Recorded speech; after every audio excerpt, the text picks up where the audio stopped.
So this will be a developing classification lecture, basically on chapter 8. So for this topic, I have no intention to give details explanation. I will just give some essence on the development of classification in the plant systems. This might be a long video lecture, unfortunately, but I think it's only a summary for the whole chapter. No need to worry so much, since I just intend to give some brief explanation only, just to expose you with some terminologies in plant systems. So in general, plant systematics always aim at developing classification based on different criteria. So one of the two methods usually used is phenetic methods and also phylogenetic methods. These two often providing different types of classification. So I'll focus on phenetic methods just for the sake of discussion for this botanical system for my part. So few other terms that always used in phenetic methods, including you can say the numerical taxonomy, so mathematical taxonomy, taxometrics, also they call it taxometrics, taximetrics, sometimes they call it multivariate morphometrics. So phonetic methods can be defined as a grouping by numerical methods of taxonomic units into taxa on the basis of their character states. So basically, so the phonetic methods just using the characteristics of the plants. There are two approaches for this method. First is empirical approaches and also operational approach. The empirical taxonomy basically forms the classification on the basis of taxonomic judgment based on observation of data and but not the assumptions. However, operational approach, on the other hand, is based on operational methods, based on experimentation to evaluate the observed data before a final classification. So basically, numerical taxonomy finds a balance between the two, so between the empirical and operational approach. The methodology of numerical taxonomy basically involve the selection of operational units, including the population, species, genera, etc., from which the information is collected. And most important part is the characteristics. So the principle of taxometrics. So basically, the philosophy of modern methods of numerical taxonomy is based on the concept of similarity. Okay, the concept of similarity, which means that it is measured by taking all the characters into consideration. These principles of numerical taxonomy are enumerated here. First, the greater the content of information in the taxa of classification, and the more characters it is based upon, the better a given classification will be. Okay, and also there must be a priori, so which means that every character is of equal weight in creating natural taxa.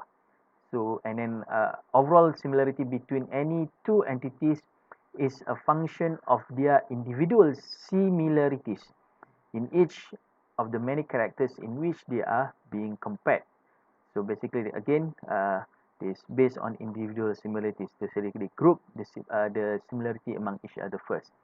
So which means, and then the distinct taxa can be recognized because correlations of characters is differ in the groups of organisms under study. And again, the phylogenetic inferences can be made from the taxonomic structure of a group and also from characters correlation, given certain assumption about evolutionary pathway and mechanisms. And of course, the taxonomy again is viewed and practiced as an empirical science. And finally, the classification are based on phonetic similarity. So you can read again, and then basically this just the principle of developing the taxometrics or phonetics using the phonetic methods. Again, the closer, the more similar of certain plants with the characteristic that they have, the more chances that they have close classification among each other. So basically, that's how the essence or the principle of the phonetics, or what you call as a taxometrics here. Okay. The major advantages of numerical taxonomy over conventional taxonomy. So again, the numerical taxonomy.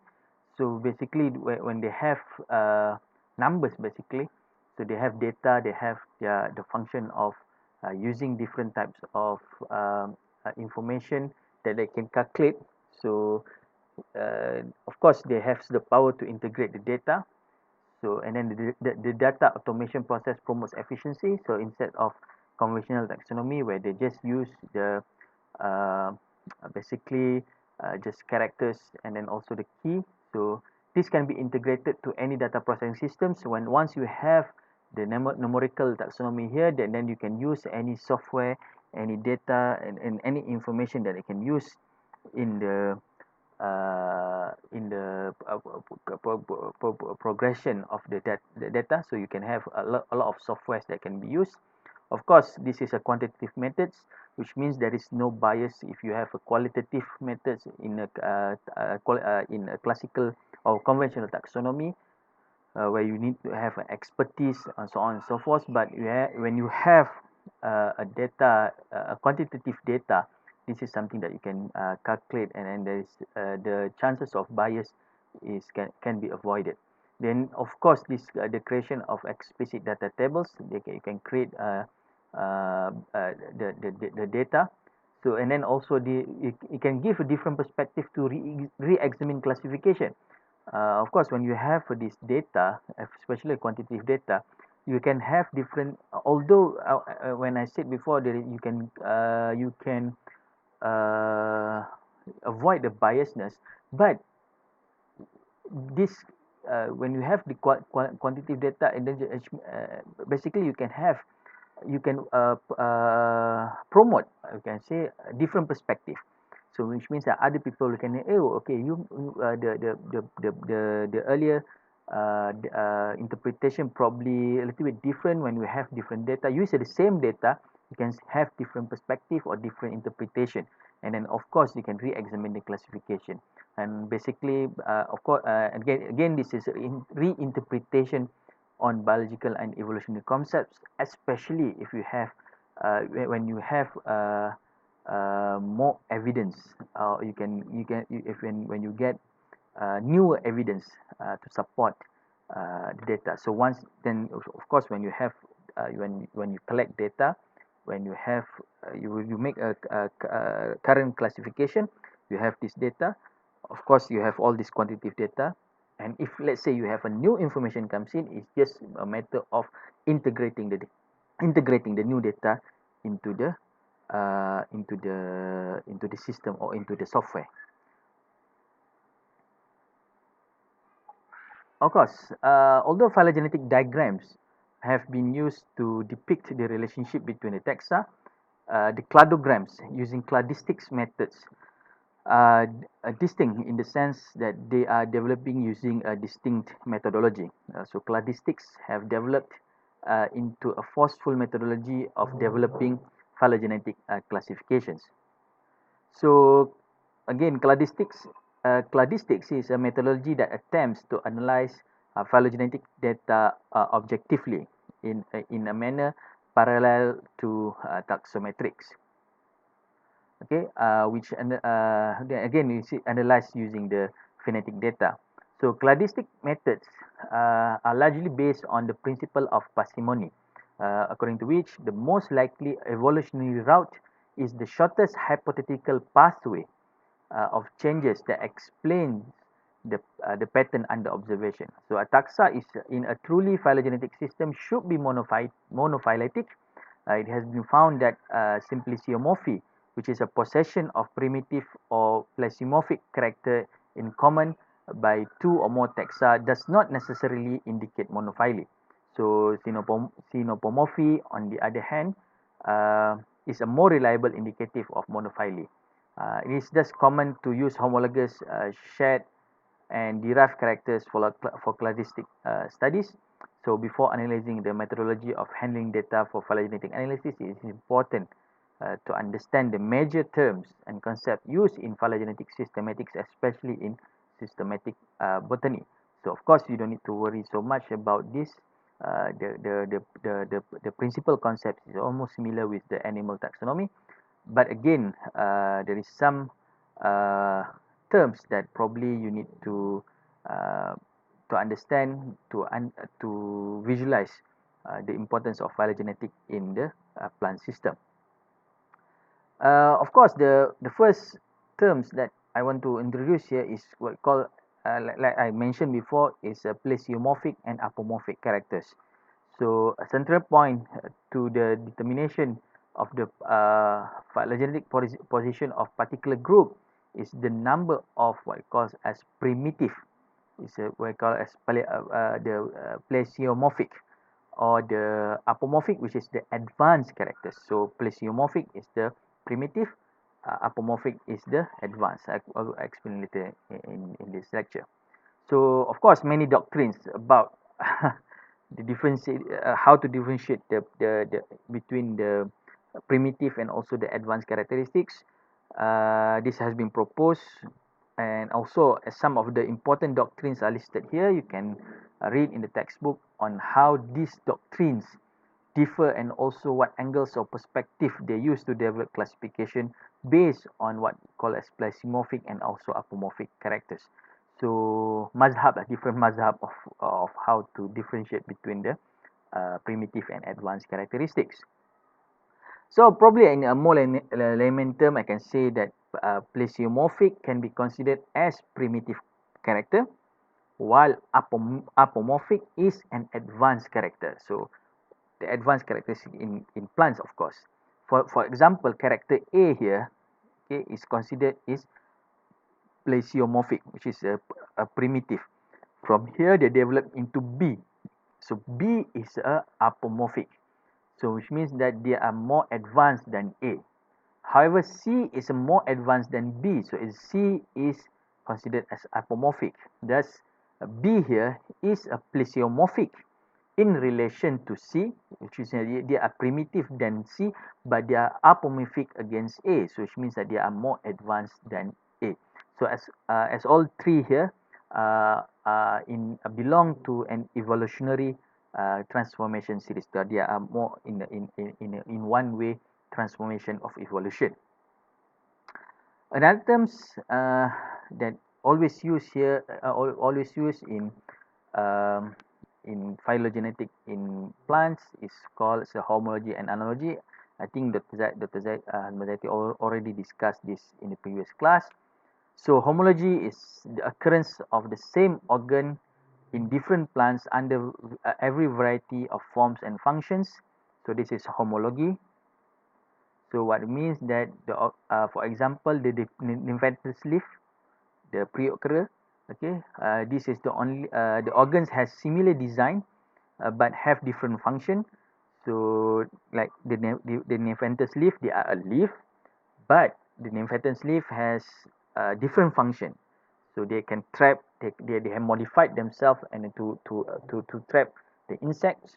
So which means that this is the only plant that have leaf with different function. So they can, this is the what we call as a homology.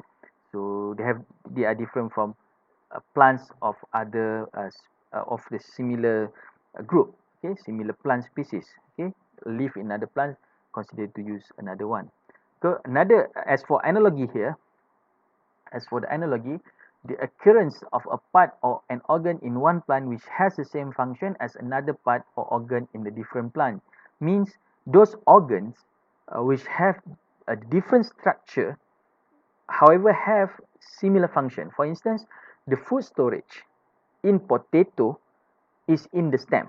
Okay? The food storage of the potato is in the stem, but food storage of sweet potato is in the root. So both potato and sweet potato have different food storage structure. They have similar function as a food storage, but they use food storage. One in potato use in the use stem as a food storage. Sweet potato use root. So this is analogy. Okay, so different organism resembles one another in certain characteristics. So therefore, taxonomic groups or taxa are constructed based on, of course, its overall resemblance. A real understanding of this term is necessary in order to keep organisms with superficial resemblance in separate groups.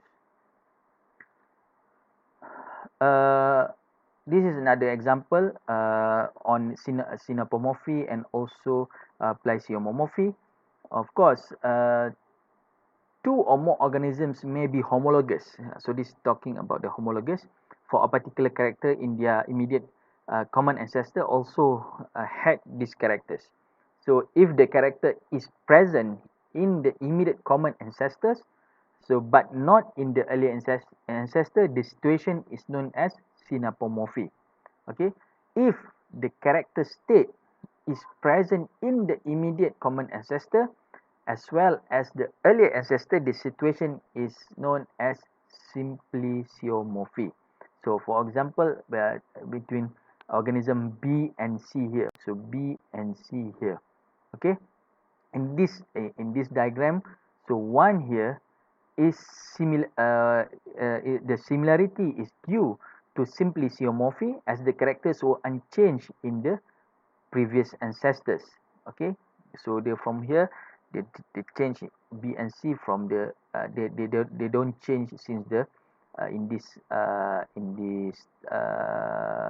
differentiation. Okay, but however in 2 it is due to synapomorphy as the previous ancestor had a plesiomorphic character. So they have the plesiomorphic character and the two now shared a derived character. So from here they derive and then they create B and C here. Okay, so I hope you can understand. Try to pause and then try to read in the textbook on the detailed explanation on the simpliciomorphy and also synapomorphy. So again, unlike homology, if the characters shared by two organisms is not traced to a common ancestor, the similarity may be the result of homoplasy. So sometimes considered a synonym of analogy. Okay, it can result in three different ways. The organisms have a common ancestor, but the character state was not present in their common ancestor, which means the parallelism. It could also result from two different characters in different ancestors involving into identical character states, which means that this is one is a convergence. Okay, parallelism and convergence. Similarity could also arise from loss of a particular character, which is a reversal. I'm not discussing here. That's reverting to ancestral condition, loss of variance in some family. Okay,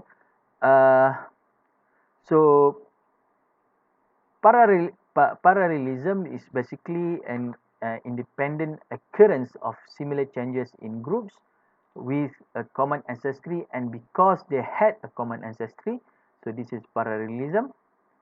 Okay, and also the convergence here is increasing similarities between two distinct phyletic lines, either with regard to individual organ or to the whole organisms.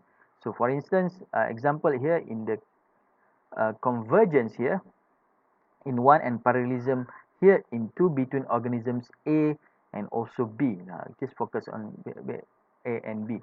So both A and B in terms of they have kind of like similar characteristics between A and B. Okay, so in convergence, similarity is between organisms derived from different lineage. So when they have the similarities, especially when you look at the evolutionary characteristics, it came from different lineage. So different tree here, yeah, different tree here. So which means that however, again in parallelism, okay, the ancestor is common. Okay, the ancestor is from the two here, from this common ancestor, but both A and B have evolved and apomorphic characters independently, which means that they evolve first here, especially. So let's say A is directly evolved from the first ancestry here. So which means that in terms of lineage, probably this A here and here probably in the same evolutionary state. Okay, it's because they are derived from this common ancestor. But B here, although A and B has similar characteristics, but A is evolved from this ancestor, but B is evolved from this. So in both cases, similarity represents false synapomorphy.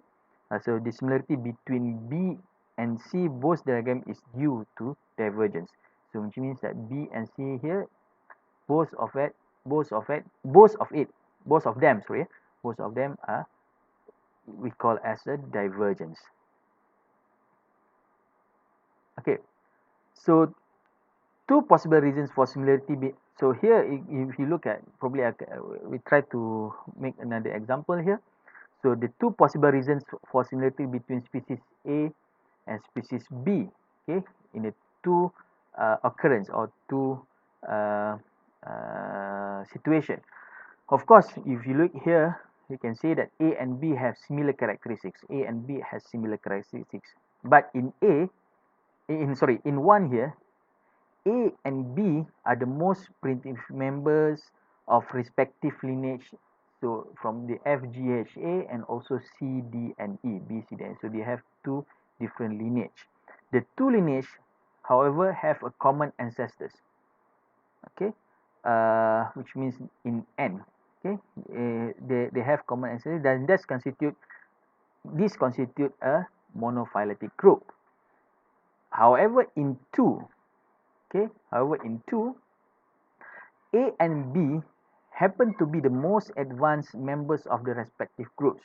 So which means that the two lineages are distinct, and such similarities between A and B is superficial due to convergence. So justifying the independent recognition of the two lineage. So these are the two differences. So another term that I want to introduce that have been commonly used in taxonomy are monophily, paraphily, and also polyphily. You can read in the textbook about the various definition and interpretation of these terms, but in a nutshell, concepts of monophily, paraphily, and polyphily are like in these figures. In one here, groups A, B, and C, D are monophyletic, such as each has a common ancestor in level M. In level M. Similarly, group A, B, C, D is monophyletic as it has a common ancestor at level N. Okay, at level N. In 2, okay, group A, B, C is paraphyletic as we are leaving out descendant D, okay, of the common ancestor at level N. So in group 3, so B, C is polyphyletic as their respective ancestors at level M do not belong to this group. Okay. You can use another example as the cutting rules to distinguish between these terms. So the group is represented by latter portion of the tree. So the latter portion of the tree is one of the group. It's one group, and the group. Of course, the monophyletic group, this is monophily, can be separated by a single cut below. You can, if you cut here, you can have this monophyly. Paraphily, for paraphyletic group. So by one cut below, and then the group and one are more higher up.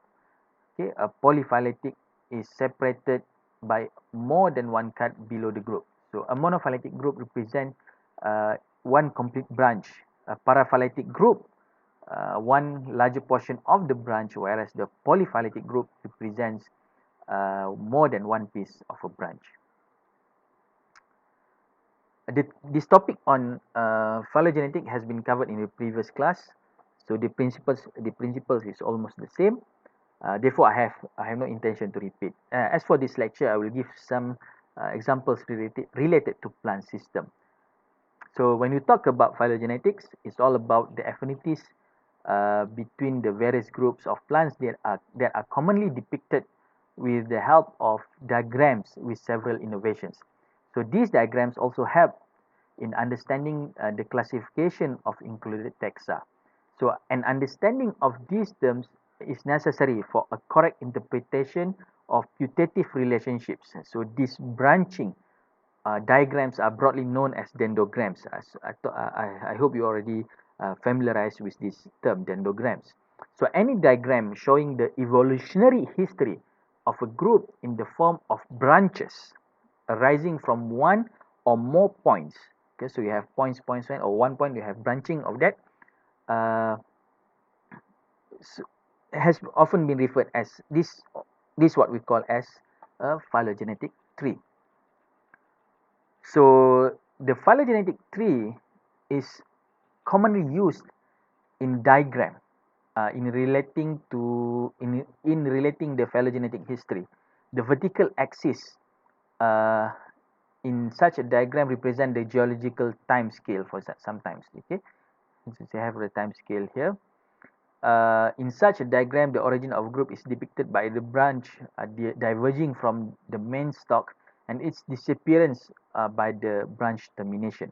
For example, this phylogenetic tree representing the evolutionary history of plants, so including the angiosperms.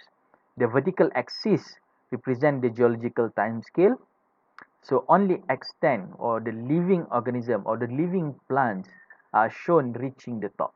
Okay, these are the plant that reaching the top. So another way, this tree or cladogram.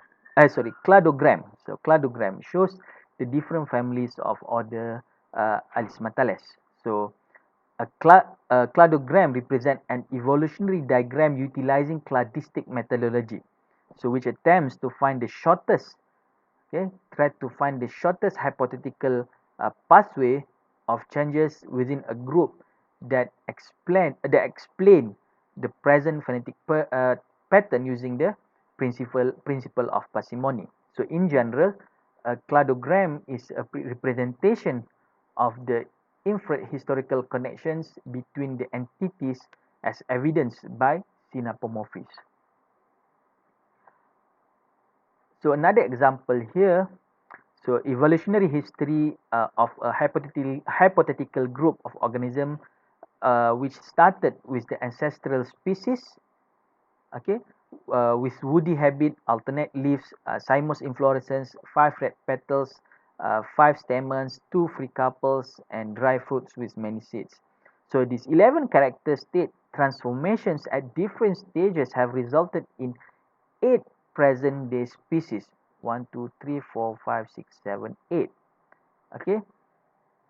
Note that two of the changes, the couple union, okay, the couple union, uh, and the couple union of and also the three stamens have occurred twice, and as such, so here and here, yeah, couple stamens here. As such, only 9 genetic switches are involved. So the ancestral species at levels 1, 1A, 2, 3, and 4 have considered disappeared. Okay, you can look at the more details in page 226. So the phylogenetic concepts uh, in plant systematics present a huge diversity of variation, so unfortunately often contradictory, leading to different interpretation of similar results. So the modern phylogenetic methods, however, integrate the concept and practices integrate the concepts and practices of numerical taxonomy with cladistic methods. It is, however, essential to understand the concept of each and the final integration in phylogeny reconstruction. Of course, when we talk about phylogeny in plants, this is more on classical taxonomy, but more details, the modern technology currently is evolving surrounding the DNA technology and molecular technology. So we can use the classification can be more advanced, and hopefully the study of evolution in plants can be is currently more diverse right now. A lot of studies on this uh, when you explore the DNA and also molecular study of the plant.